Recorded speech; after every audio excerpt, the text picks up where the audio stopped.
Good afternoon, everyone. Welcome to this afternoon's HPC Applications session of the CHPC conference. Got two speakers in this session, and it is my pleasure to initially introduce to you Chantel Niebuhr. She is a lecturer in civil engineering at the University of Pretoria, and her field of research is a very interesting field of small-scale hydropower, and she's specifically using computational fluid dynamics to research this field. The topic of her talk this afternoon is the usefulness of high-performance computing in small-scale hydropower technology, investigating the hydrodynamic effects of hydrokinetic turbines through validated CFD models. Good afternoon, and thank you for attending my presentation today on the usefulness of high-performance computing in small-scale hydropower technology. So my name is Chantel Niebuhr, and I'm from the University of Pretoria. I'm a lecturer here in the Department of Civil Engineering, and you'll see some of my co-authors listed here for the presentation because of their relevance in the study. So Mr. Mark van Dijk has sort of been our leader in hydrokinetic energy and just hydropower in general, who started this whole research aspect at UP, which we've gotten quite deep into. And then also Christian de Wet, who's from Aerotherm and has really been a big help on the CFD side of the study, which is also relevant to today's lecture, or today's presentation. So I'm just going to give you a short introduction on the study, or some background to the study, and then I'm going to focus more on just the CFD, and specifically through our validation cases, which became a really big part of our study and actually a big focus on just finding the best route on modeling these wakes and just hydrokinetic turbines in general. Then I'm going to just give you a quick look into our current work and why we are doing this, the study in CFD, and then just some conclusions and comments on the computing overview. So just to give you an introduction for those of you who aren't familiar with hydrokinetic energy, it is basically like a wind turbine underwater that can then be placed in channel flow or river flow, and it utilizes the kinetic energy of flowing water to then produce energy locally. So they're typically small devices, and you would place these in array systems to produce however much energy you need at a point. So you just need a high enough velocity and then produce your energy locally. So we actually installed the first modern hydrokinetic device in the Groblershoop area in the Northern Cape, and this was part of a Water Research Commission funded, or Department of Science and Technology through the Water Research Commission funded project, where this was more of a field study and how we got into hydrokinetic energy because this was the main water source and we couldn't use any traditional forms of hydropower. And then we started looking at, after doing our final design, we started looking at where is this relevant, and we found that there is a great deal of canal infrastructure in South Africa, more than 6,000 kilometers of canals with a lot of drop structures and other structures, weirs, and anything that you can use to actually install some hydropower, and also then specifically hydrokinetic energy. So we started researching more in this, actually even developing our own turbine, which was optimized to typical canal systems in South Africa, sticking to canals rather than river systems. And we also then, on the undergraduate side, had students start looking at what they would find to be the best solutions, and playing around with, optimizing solutions for canal infrastructure, looking at different mechanisms specifically for low flow velocity options. So we tried to build like our own little niche of hydropower and start advancing in this field at UP. And it also allowed us to get a good idea of the implementation procedure. So we also published a paper on this because you need a good understanding of what it takes to install one of these turbines, what your procedure is, what your legislative and regulatory procedure is, what your investment cost is, and you need operational data. So this is what we initially looked at. But then we started realizing that the site investigation is not enough, and in order to understand more on the actual installation side and what happens below the water surface, we need to do some numerical models. And CFD, or computational fluid dynamics modeling, was the only way, or the best way, to get a good idea of this. So those two coupled together gave what I call efficient development, or gave us a better idea of efficient development, meaning specifically how can we allow better installations and optimize our installations, so just efficiently develop hydrokinetic energy in South Africa. So that was the development of the study and what we primarily use CFD for. And that is, if I can simplify it, to looking at understanding and quantifying the wake, behavior, and backwater effect of hydrokinetic turbines placed in channel flow. So basically, how far does the wake extend downstream and how much backwater effect do we have? And that is what we then call hydrodynamic effects that we're investigating. So the study is basically consolidation, or we started off by consolidating all relevant literature like any research study, and then using CFD and experimental results to fill where we found knowledge gaps and where we need to add knowledge to sort of develop final guidelines and possibly wake and damming models for South African canals to just make life easier for the installer and not have to do an expensive CFD model every time you need to do an installation. And obviously today's presentation will focus more on the use of CFD, the work that we've done, and just a small sample of the findings that we've had so far. So to focus more on the CFD, we first needed to develop proper model validation cases. So we needed to make sure that our numerical models were accurately showing the wake behavior or even just the turbine behavior inflow, so that we could play around with these models and get a good idea of exactly what we're dealing with. So we used two validation cases specifically, the first being the reference model 1 turbine, which was modeled in the Sandia laboratories in the USA. So we're working with those researchers and basically using that as our primary validation case. And then we also have multiple other, such as this MASIC turbine, which I've highlighted because I'm going to show you some results today, and additional to some other results that we found in literature to try and revalidate our validation case and see that our conclusions on one case actually are applicable to multiple other operational scenarios. So focusing on our model validation of the reference model 1 turbine, we basically did our benchmark validation by validating the model through performance and wake metrics.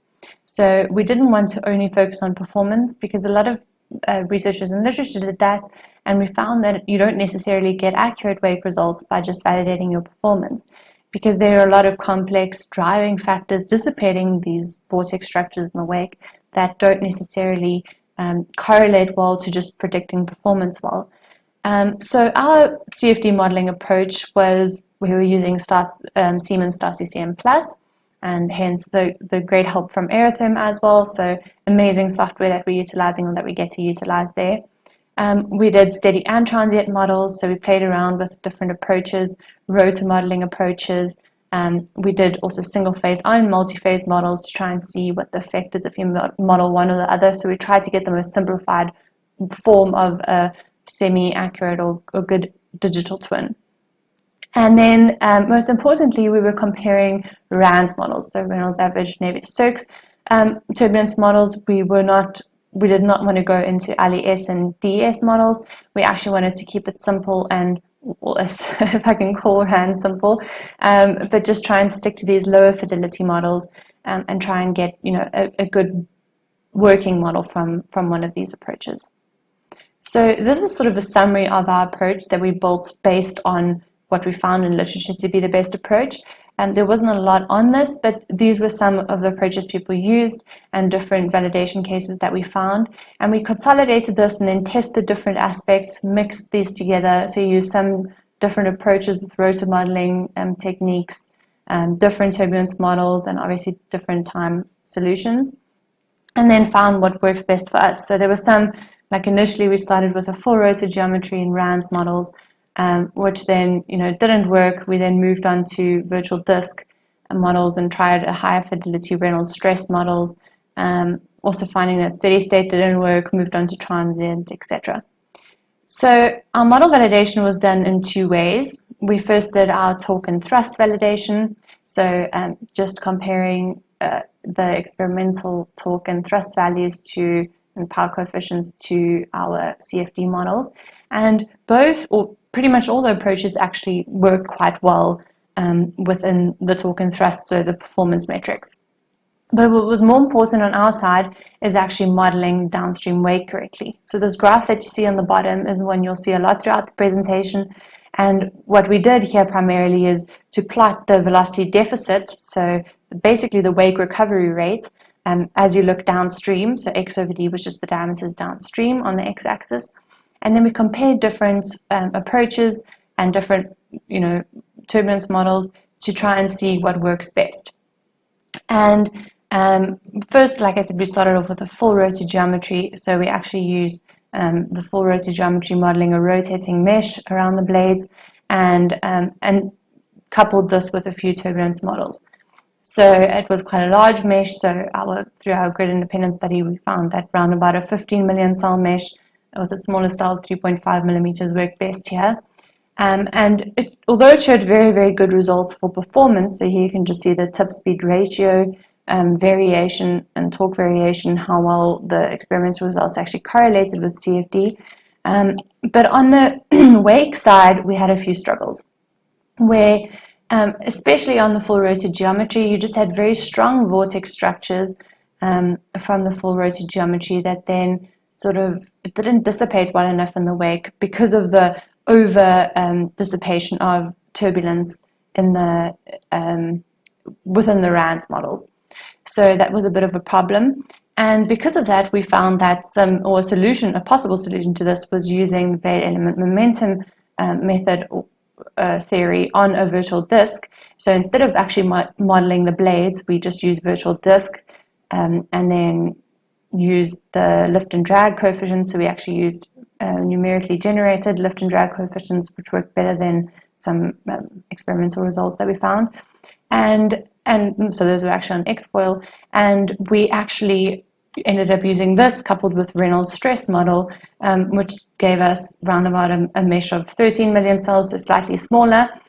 So we had quicker solving times. And it just correlated really well to our experimental results. So you'll see the little squares that you have there were from the right rotor, so not the left. The right rotor did have some issues with the experimental setup, which you always have to consider with your validation, because there was some asymmetry in the approach flow. So there were some issues there, so we depended more on the left rotor. And this correlated really well to our transient BM CFD method. And I mean, this was a long procedure that I'm not explaining now, but we sort of found that because you have these strong vortices or over-strong vortices from the full rotor geometry, the BM sort of counteracts that, which works well with the sort of under dissipation of the vortices in the wake. So the limitations of both somehow together worked well, which was sort of a lucky in between. And you can see an example of this where on the bottom picture over there you have the full rotor geometry mesh and the strong vortices that just aren't breaking up fast enough. And at the top you can see the BEM method, which did work better. So that was a really interesting find, and it was, I mean, we did a lot of studies on that. And we also looked at multi-phase. So we actually modeled, instead of using a symmetry plane, we modeled the air-water interface, found good correlation to experimental results there as well. We had some issues specifically on the inlet because we had a polymesh, which needed to be used because of that complex rotating wake. But then, you want a structured mesh for a VOF or a free surface, which caused some issues with waves forming, and we had a lot of issues with convergence here. But eventually we did find, we got a good solution for this and actually compared it to our symmetry plane, but still found that the best, simplest approach, a symmetry plane worked well, and there was no need to go into a much larger mesh using a VOF approach. So this was just some of the studies that we did, and we got to sort of a best case of modeling the hydrokinetic turbines. And then obviously we can't just say our recipe works for all, so we had to do some further validation. And what we did here is we tried to model it like we would if we didn't have a validation case. So model it using our recipe and see if we get good correlation. And we actually did, which was really, really great for us. Without playing around with the model too much and trying to adapt it to experimental results, we got really good correlation. Although you can see between 1D and 3D, so 1 diameter and 3 diameter downstream, we had a few discrepancies. But then as you do, we compared it to experimental, and knowing how difficult it is to get those probe measurements behind the hub, we found that in a numerical case, you get to look at exactly that cell, what value you have there, and just changing that slightly to the left or the right, which would automatically happen experimentally, gave us a big variation. So we're not blaming our model for that. But yes, if you even just look at the average cylinder velocity, so just taking the diameter, the area of the turbine downstream, and averaging the velocity, we compared that to experimental values and still got good correlation, specifically for higher turbulence intensities. So it's always complicated to try and get the RANS models to perform well at higher turbulence intensities. So we didn't use ambient turbulence intensity terms here. We used inflow turbulence intensity specified, and actually got very good correlation, which was good news for us. So not a big differential there, and good for our study. So what we're using this work for is basically to try and identify what we call wake metrics. So testing different variables and sort of trying to get an idea of what governs the wake formation. So for instance, we're testing tip speed ratios, seeing what effect that has on the wake. For instance, in the near wake and the far wake. Also inlet velocities, so seeing if we have faster recoveries for what aspects, and just understanding what operational conditions, for instance, if you have different inlet turbulences, what governs wake formation and what changes wake formation. So in conclusion, there were some CFD challenges, obviously, specifically in this work. It is very complex. And we had some far wake model challenges, so with stability in the far wake and accuracy in the far wake. So it is a challenge to get that right, specifically with the Reynolds stress models. But it was really great to actually get there.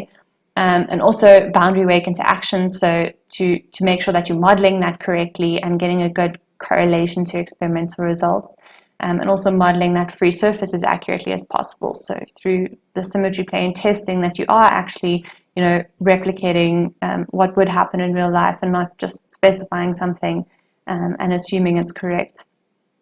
And obviously, what has to be mentioned is the large computational requirements. So, and the reason that I'm presenting here today is obviously because we needed the CHPC for this, and it wouldn't be possible without the computational the computational resources that we have available to us through them. So one of the important issues worth mentioning is the scaling issues. So we found specifically with sliding mesh, it didn't scale very well, and it's important to always check this and test this to make sure we're not wasting resources, specifically on these complex CFD flows. You can get scaling issues, and it's important to consider them. And obviously the complexity of the turbulent wake, so understanding the behavior and the driving factors and making sure that you consider that and not just sort of, run the model, do it, and think that your results are correct. So I like showing this picture. I'm sure a lot of you have seen this, but it's very relevant. I always feel it's very relevant to our study because although a wake seems like a simple mechanism, it's still, we're breaking it up and trying to understand the driving factors in a different way, which does save us a lot of time rather than going into depth into the turbulence and untapping exactly what the driving factors are. So it's giving us a good, quick solution to, specifying to installers or any developers in future what to predict from these turbines. So we're obviously continuing research in this field. We're doing a lot on the installation side, which obviously I haven't mentioned today. So trying to find new areas of application and trying to get long-term operational data because you need that for feasibility studies and to actually make sure that this can operate long-term. And obviously also on the legislative and regulatory side, they need operational data and they need sort of success stories to try and make this an easier process to install. And then on the numerical models, which was part of all of today's presentation, it's important to use it correctly and to understand the shortcomings when you're using a numerical model and to ensure that you're actually doing proper validation. So I think that's a very important point, and we found that to be something that's really, really missed in a lot of publications where inaccurate solutions are found because there wasn't proper validation. So just ensure that it is applied and valid. And obviously the possibilities through the CHPC. So this wouldn't be possible without them. And we really, I think we use it. We use a lot of resources, but it gives us really good results, and we've gotten a lot of good publications through this. So if you're interested in more, or you want to read up more on this, you're welcome to look us up on ResearchGate. So Chantel Niebuhr, myself, or Mike van Dijk, we all have the papers on there. You'll see some journal articles. There's also some coming out soon that will be added, and obviously more conference articles on this that you can also have a look at if it interests you. But yes, I hope that gave you a good idea of our little peephole, or a little peephole into our work on, or our use of high performance computing within the civil industry, and also within small scale hydropower development. And yeah, so thank you for listening, and I hope you enjoyed it. Thank you for that particularly interesting talk. I certainly enjoyed it a lot because it is a field that interests me a great deal. I omitted to mention at the start of the session that if you want to submit questions to the speaker, please use the question mark at the bottom of the screen or the chat client. And our administrator here will help us with feeding us those questions. In the absence of questions at this stage from the audience, I think I could keep you busy for about a couple of hours asking questions about this particular topic, because I find it very interesting. So I'll start off with a question here, which is that when I've dealt with doing design support CFD work, I found that if you've done a lot of CFD on a particular topic, you start to learn a lot about it, and you would approach the designs a little bit differently. And you almost develop a set of design rules that will work for you here. Where are you in terms of basically approaching the design of an installation like this, perhaps differently from what you would have done without the ability to use CFD? So I think that's the tough part without the use of CFD. But I think we actually did this study backwards, because we came more from the design side, and we actually did a lot of the design in our laboratories before we actually started with CFD. So I think I understand more about that than actually the CFD. I had to learn more on the CFD side. But yes, I think we are learning a lot, and that's in a lot of our publications also, is sort of recommending what should be considered in design. And we're trying to make this accessible to small developers. So people that can't necessarily afford CFD, or large numerical models. That's the whole purpose of our study. So we're really trying to get our main output from this is actually simplifying everything to a simple set of rules for design and installation. So both together, or sort of a mix between the two. And yes, I hope that answers your question, Charles. I'm not sure if I addressed it completely there, but yes, it's sort of a back to front study that we're doing here, and going a lot deeper into the numerical work than we actually wanted to. But because it's so interesting, we've really gone deep into this. Probably next time you start the design kind of process, these lessons get taken on board. We've actually got a question from the audience here. It doesn't say who it came from, but it's got Quinn Reynolds written all over it. The question is, thank you, Chantel, very nice validation work. Water is a pretty dense medium. Do you think fluid structure interactions on the turbine blades could be significant contributor to any errors? Thanks for that question. Yes, it is, and it exactly in what you said there. It's very different to modeling wind turbines, which a lot of the water studies are actually dependent or sort of based on. A lot of people actually just do their CFD studies based on wind turbine work, and there are a lot of inaccuracies in that. And that was one of the big findings that we also found. So yes, the fluid structure interactions were a problem, specifically also on the RANS modeling side. But I think we overcame this by using, or you do overcome a lot of these issues through, using a virtual disk. And we've done a lot of work since. I haven't mentioned a lot of the stuff that we did, but I think that sort of overcomes this error that you're mentioning. It definitely is a problem and sort of helps us to overcome, but it definitely is. The fluid structure interactions is a problem with the turbine blades, and that's also why we didn't get very good results with the full rotor geometry mesh. Interesting. Here's another question. If you're interested in supporting small developers with limited budgets, are you considering open source software options? So, I mean, as from the university side, we're more on the opposite side of the spectrum. We're more trying to support developers in giving them, again, like I said, a recipe for development, not really on the numerical software side. So no, we haven't considered any open source softwares. One of my colleagues is working with OpenFOAM, but in this work, it's just too complex. But that's why we're trying to get these results to sort of form, a basic development. What can I call it? A development flow that's small developers can then use without having to actually do any numerical modeling. So that's the purpose of our study in the end. That makes a great deal of sense. Certainly, my experiences with this sort of thing has been when you start factoring cost of time, suddenly open source software stops being so very cheap. Okay, one of my colleagues asked another question, which is related to the two counter-rotating turbines. Are there any issues involved in your experiments or your simulations with these being either synchronized or not entirely parallel to each other? They did actually in the so we tried to keep our numerical work. We didn't allow the turbine to move from the water. We actually specified an RPM. So it was sort of another simplification that we could do on our side to try and make it replicate exactly what would happen or what happened in the laboratory environment. So we synchronized it with what their measurements depicted.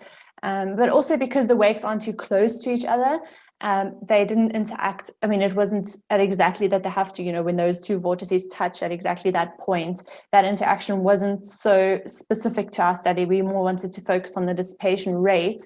And on that side, so focusing on more the, if I can call it, far wake side, we got good results. But yes, I think that could cause a problem, especially if you're trying to model something where the blades should then move based on the actual water flow and not specified RPM. But because we specified that, obviously, then it was simpler and we could synchronize it. So now, last question, I think, from me is you seem to be particularly interested in the wake. The practical reasons for the wake, focusing so much on the wake, are you concerned about the scouring caused by changes in the flow patterns in the canals, or what is the reason for this? Yes, sorry, I just realized I didn't even mention that, and that's the biggest part of our study. So because it is such a small power output that you get from a single device, you actually have to place them in array schemes. So we need to know how far can we place the next turbine downstream, and we need to know the dissipation rate to, be able to space those as close as possible to get the most or the least, cost for your total array. So you want to use that as little space as possible. That was one of the things that, of course, then scouring, specifically in the cases where you have, river applications or where you don't have concrete lined channels. And also anything that you have in your channel might be altered from this. So we just need to get basically a good picture of how that wake would look like. And if we change certain operational cases, how does the wake change? That any developer can apply that then to their specific case and know what the hydrodynamic effects would be and the influence on the infrastructure of this installation. Thank you very much. It was a fascinating talk, and thank you for presenting. Thanks, and thanks for all the questions. We're just going to hang on for a couple of seconds for our next speaker.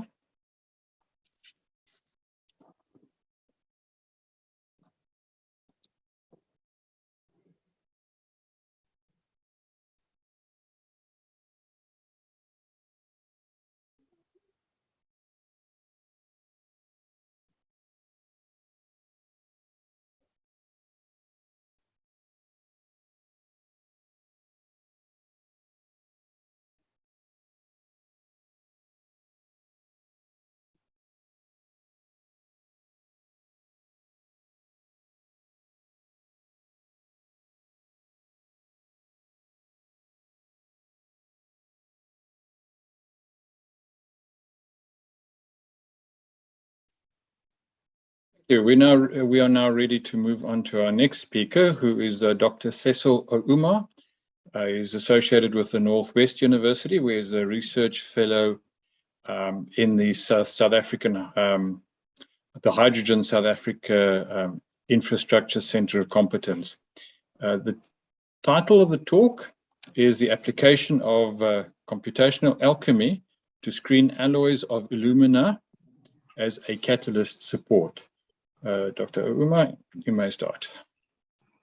Thank you so much, Charles, for the introduction, and also let me appreciate the CHPC and particularly this track on HPC applications for the opportunity to present my work. I'm going to present mainly a conceptual idea, which is the application of computational alchemy.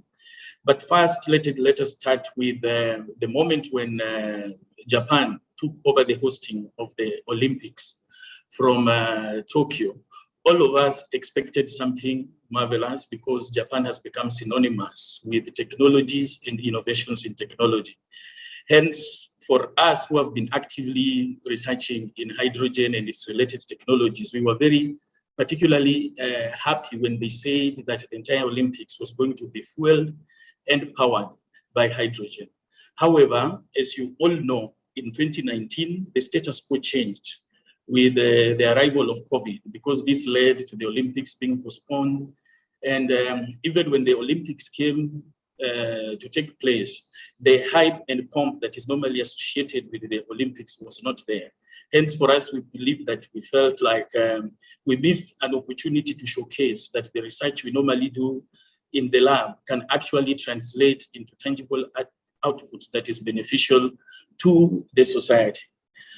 If you can remember, a while back, also, the tech giants wanted to connect the 1 billion, and this 1 billion initiative was mainly anchored on trying to bring everybody on board into the revolution of social media and stuff. However, majority of these tech companies, majority of them did not invest into the infrastructure that was needed to realize this goal of reaching the next 1 billion.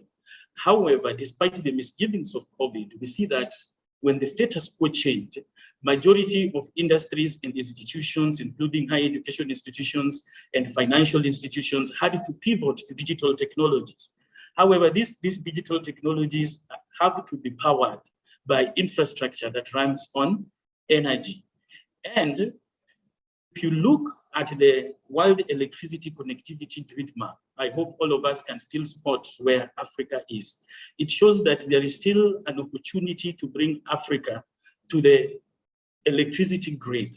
However, lots of investment and innovation is needed.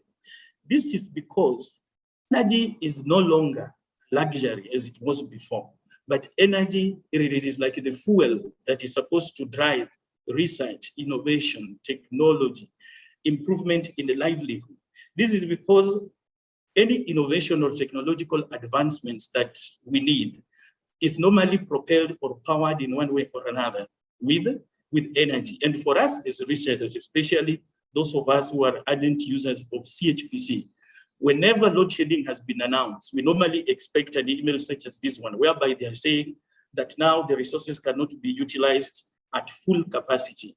And this normally has tremendous impact on some of the research that we are currently actively engaged in. And it is my belief that innovation in the use of HPC technologies, coupled with research when it comes to energy and its associated application, can easily help us alleviate some of these problems that we have, such as load shedding.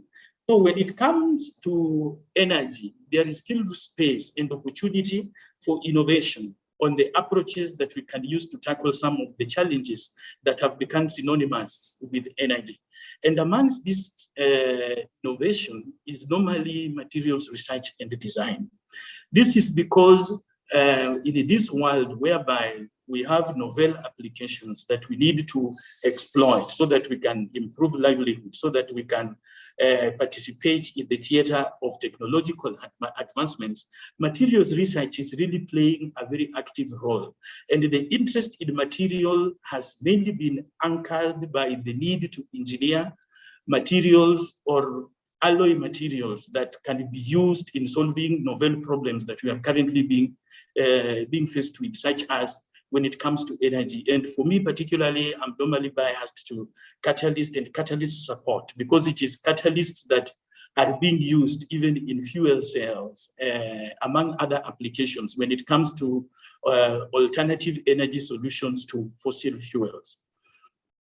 However, thanks to the periodic table, we see that we have a wide array of elements or materials that can be considered for these novel applications. Hence, materials research and development field has a huge task that lays ahead when it comes to trying to explore which materials are suitable for a particular novel application. Looking at the periodic table alone, if you want to consider even alloy materials, you will find like you have a huge spectrum of alloys to consider, be they binary alloys or ternary alloys or quaternary alloys. And you will find like the novel applications of materials field, it is an ever increasing field that is rapidly engaging researchers in lots of research and technological advancement. So when it comes to materials research and development, several approaches have normally been used to try and traverse that diverse spectrum or expansive spectrum of the materials landscape that I have shown you in the periodic table. And usually people normally investigate these using experiments that are sometimes very laborious and expensive. Other people have tried to do modeling by developing theoretical models to try and understand these materials. However, for us in HPC applications, our sweet spot has normally been the computational paradigm, which mixes a little bit of experimental observations with some theoretical models. And then we try to push on, we simulate them, and then we try to define the boundaries upon which we can be able to understand these materials. So computational sciences has actually spurred this materials research and development field. This has mainly been as a result of the rush to beat Amdahl's law when it comes to tasks versus the number of processors you needed for a particular work, algorithm refinements and improvements in the infrastructure and the design of majority of these high performance computing infrastructures. And the beauty of this, it's like this has led to us now being able to explore larger and larger systems that were previously computationally expensive or intractable. But also the upside to this sparring of computational sciences is the generation of data sets that are needed now that we are now moving into the era of the fourth industrial revolutions. So computational sciences, especially for us who are working in the field of catalysis, we normally say it gave rise to the field of computational catalysis, whereby we are able like maybe to run high throughput calculations on different types of catalyst and catalytic materials computationally or in silico, the way we like referring to it. However, this field is now giving way into another field called materials informatics, whereby we are trying to harness the industrial revolutions, especially when it comes to big data and data science, to be able to predict the next generation of novel materials with which will have novel applications. So what this has requires lots and lots of data so that the models that are being used for prediction can be refined. However, the drawback in getting this data is because looking at the materials configuration space, we see that that spectrum of materials, it is really wide and really extensive. And this still requires high throughput computational calculations that are needed in order to refine that we need now for materials informatics, especially in this era of the fourth industrial revolution. So here comes the concept that I'm trying to propose. Because there is still need for faster screening of these materials configurations case, and maybe to perform calculations at an optimal level where we don't have to run maybe thousands and thousands of calculations to refine amount. What if we borrow ideas from alchemy? And when I was looking at the definitions for alchemy in particular, these two were of particular interest to me. But the basic idea between alchemy is normally concerned with the transmutation of matter, whereby before people wanted to convert majority of base metals into gold because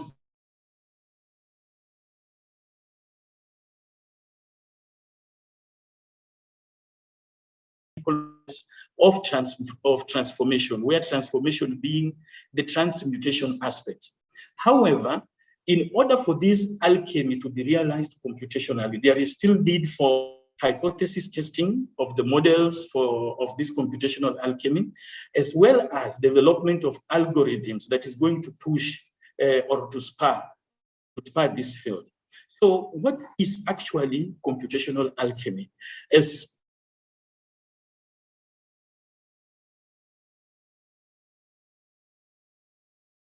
material through transmutation, whereby now, for instance, if I give an example, usually when we do materials design, rational materials design, we normally have to have several descriptors upon which we are going to train our simple data, for instance, like the binding energy of a material, which more often than not requires like mainly two computationally intensive calculation. And then using the outputs of these two systems as our reference system to be able to predict an infinite. And from there, we can be able to decide whether the alloy we have, which composition of the alloy will be suitable for our application. So already somebody has already come up with a step or a formalism on how we can be able to realize this, if you look at the reference that I've given there.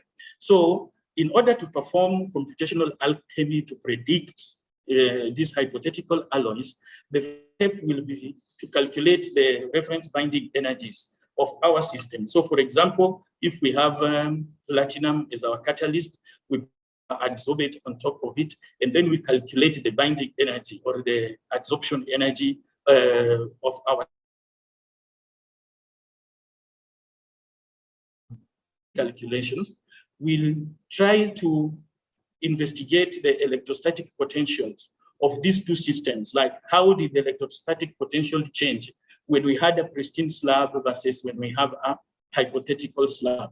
And then from there, we will be able now to use transmutation, and then whereby we replace the base metal with other isoelectronic elements to platinum. For instance, now if we consider platinum, we can consider other elements in the same row as platinum, or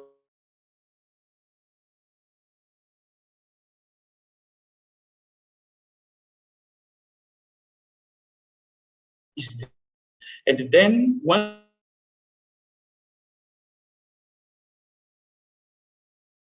to compute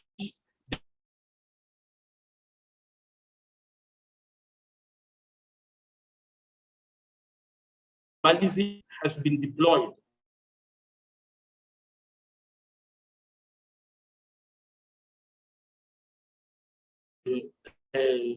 Platinum atoms were transmuted with the elements in the same row, in the same row as platinum in the periodic table, and we look, and if you see, it's like the prediction by computational alchemy and the prediction by quantum mechanical modeling of GFT modeling, we see that computational alchemy can actually be a very good tool in trying to predict the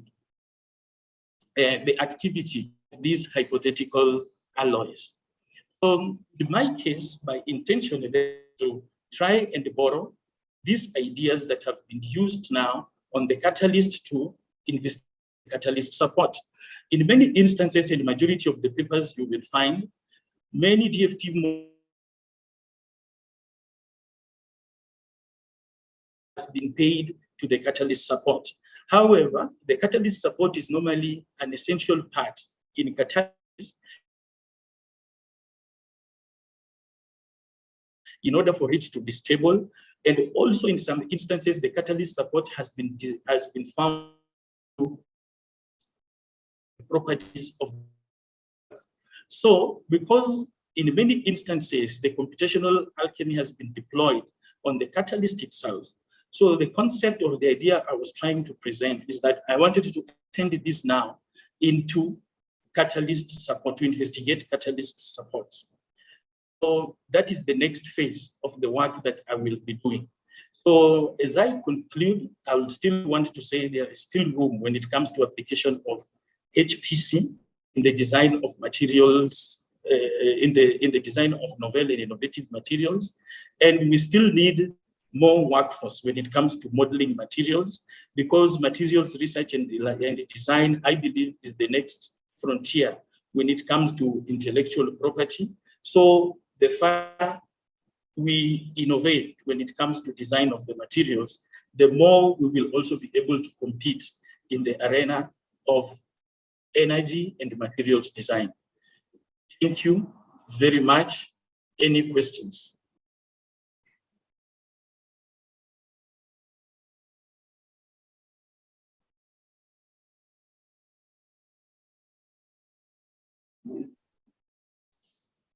Thank you, Dr. Ouma. Thanks for a very interesting presentation. I'll not pretend that it's a field that I understand very much about, so I'm not going to throw a whole lot of questions at you, but I am inviting our audience to please ask any questions that you can think of. Use the question mark at the bottom or the chat client. I'm just going to check any questions have come up.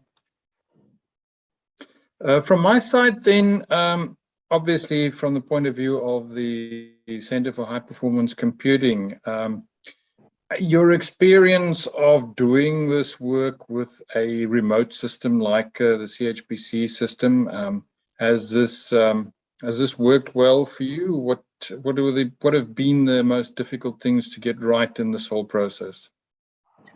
For me, I've been using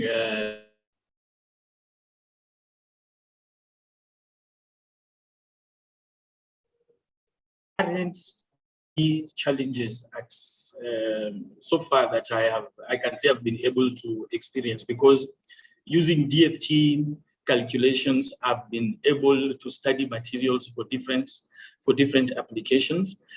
The computational power that we have at CHPC has been sufficient for the studies that I've been doing. So for me, I normally say the limitation, it's like I don't have enough students that can help me do more work, because with CHPC, I can only do a particular number of calculations at a time.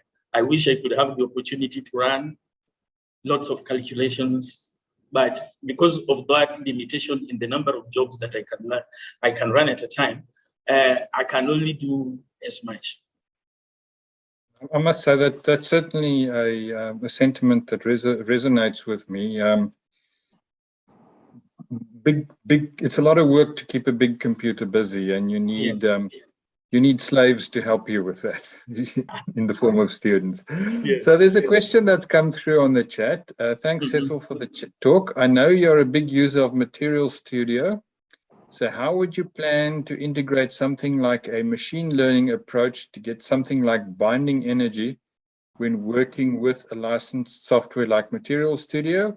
Or are you planning to use some other software package to conduct work? In other words, how are you going to be integrating